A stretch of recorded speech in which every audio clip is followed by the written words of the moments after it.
दोस्तों, अर्थ के बारे में इस फैक्ट को जानकर आप हैरान हो जाएंगे। हम सभी जानते हैं कि ज्यादा से ज्यादा पेड़ों का होना हमारे अर्थ के लिए बहुत जरूरी है, क्योंकि ये हम इंसानों को ऑक्सीजन प्रोवाइड करते हैं, जो कि हमारी जिंदगी के लिए बहुत जरूरी है। और आपने कई बार लोगों को ये बात कहते सुना होगा कि अगर दुनिया के सारे पेड़ खत्म हो जाएं, तो इंसान का अर्थ पर जिंदा रहना इम्पॉसिबल हो जाएगा। लेकिन ऐसा नहीं है। पेड़ में जो ऑक्सीजन प्रोवाइड करते हैं वो सिर्फ 28% ऑक्सीजन होती है और बाकी की 72% ऑक्सीजन हमें समुद्र से मिलती है। और इससे भी ज्यादा शॉकिंग बात यह है कि जो 28% ऑक्सीजन हमें पेड़ों से मिलता है, उसमें से भी 22% ऑक्सीजन हमें अमेज़न जंगल से मिलता है। मतलब अमेज़न जंगल के अलावा दुनिया भर में जितने भी पेड़ मौजूद हैं, वो सभी मिलकर हमें सिर्फ 6% ही ऑक्सीजन प्रोवाइड करते हैं। दोस्तों, क्या आपको आज से पहले इस फैक्ट के बारे में पता था? कमेंट्स में जरूर बताइएगा। दोस्तों, जैसा कि हम सभी जानते हैं कि दुनिया में अरबों लोग रहते हैं और इसके अलावा समुद्र, पहाड़, पेड़ और बहुत सी चीजें मौजूद हैं। लेकिन क्या आपने कभी इस बात पर गौर किया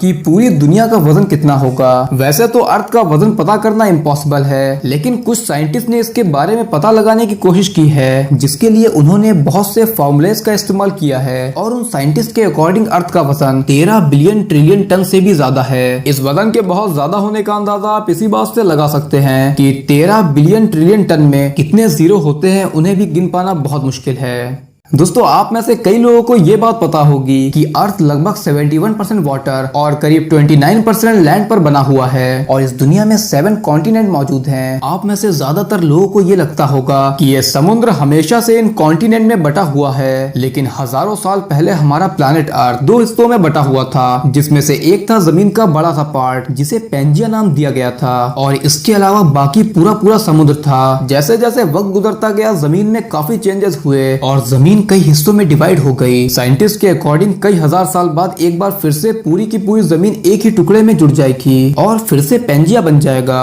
और साइंटिस्ट के अकॉर्डिंग इस प्लैनेट पर एक तरफ ही जमीन हो जाएगी और दूसरी तरफ पूरा समुद्र हो जाएगा। हम सभी अपनी डेली लाइफ में सूरज को देखते हैं। वैसे तो ये देखने में काफी छोटा लगता है, लेकिन ये बात हम सभी जानते हैं कि ये साइज में अर्थ से बहुत बड़ा होता है और अर्थ से बहुत ज्यादा दूरी पर होने की वजह से ये बहुत छोटा दिखाई देता है। लेकिन क्या आप जानते हैं कि ये अर्थ से कितनी ज्यादा दूरी पर मौजूद है और ये उससे कितना बड़ा है? तो आपको बता दें कि साइंटिस्ट के हिसाब से सूरज का डायमीटर अर्थ के डायमीटर से 109 गुना ज्यादा बड़ा है। और आपको जानकर हैरानी होगी कि ये इतना बड़ा है कि सूरज में 13 लाख अर्थ प्लैनेट को फिल किया जा सकता है। और अगर बात की जाए सूरज की अर्थ से दूरी की, तो वो है 15 करोड़ किलोमीटर। इसके बारे में एक और इंटरेस्टिंग इन्फॉर्मेशन ये है कि साइंटिस्ट का मानना है कि अगर एक भी दिन जमीन पर सूरज की रोशनी ना पड़े, तो अर्थ पर मौजूद सारी चीज फ्रीज होना शुरू हो जाएगी। दोस्तों, जैसा कि हम सभी जानते हैं कि हमारी अर्थ का ज्यादा हिस्सा पानी और लैंड का हिस्सा कम है, लेकिन क्या आपको ये बात पता है जिस जमीन पर हम सभी लोग रहते हैं, उसके नीचे का हिस्सा कम्प्लीटली वाटर है। साइंटिस्ट का कहना है कि अगर जमीन की खुदाई की जाए तो उसके नीचे पानी ही मिलेगा। लेकिन इससे भी ज्यादा हैरानी की बात यह है कि साइंटिस्ट ने समुद्र की तह में भी जमीन के नीचे एक और समुद्र पाया है। साइंटिस्ट के अकॉर्डिंग समुद्र की तह से 160 किलोमीटर की गहराई में एक और समुद्र मौजूद है और वो समुद्र काफी ज्यादा बड़ा है। इन दोनों समुद्र के बीच में लैंड की एक लेयर है। कुछ साइंटिस्ट का ये भी मानना है कि जिस समुद्र को हम लोग जानते हैं, वो भी उसी समुद्र का निकला हुआ पानी है। और अगर इस हिसाब से देखा जाए तो जिस लैंड पर हम सभी लोग रह रहे हैं, वो पानी पर मौजूद है। दोस्तों, आप में से बहुत से लोग ग्लोबल वार्मिंग के बारे में जानते होंगे। इसकी वजह से जमीन का टेम्परेचर बढ़ रहा है और ग्लोबल वार्मिंग की एक मेन वजह है ग्रीन हाउस गैसेस में इजाफा। साइंटिस्ट का मानना है कि जिस तरह से ग्लोबल वार्मिंग में इजाफा हो रहा है, उस हिसाब से अगले 30 साल में अपनी अर्थ प्लैनेट के ज्यादातर हिस्से इतने ज्यादा गर्म हो जाएंगे कि वहाँ इंसान का रहना बहुत मुश्किल हो जाएगा। और कुछ साइंटिस्ट का ये भी कहना है कि 1000 साल में अर्थ का टेम्परेचर इतना ज्यादा बढ़ जाएगा कि समुद्र का सारा पानी वेपर बन के उड़ जाएगा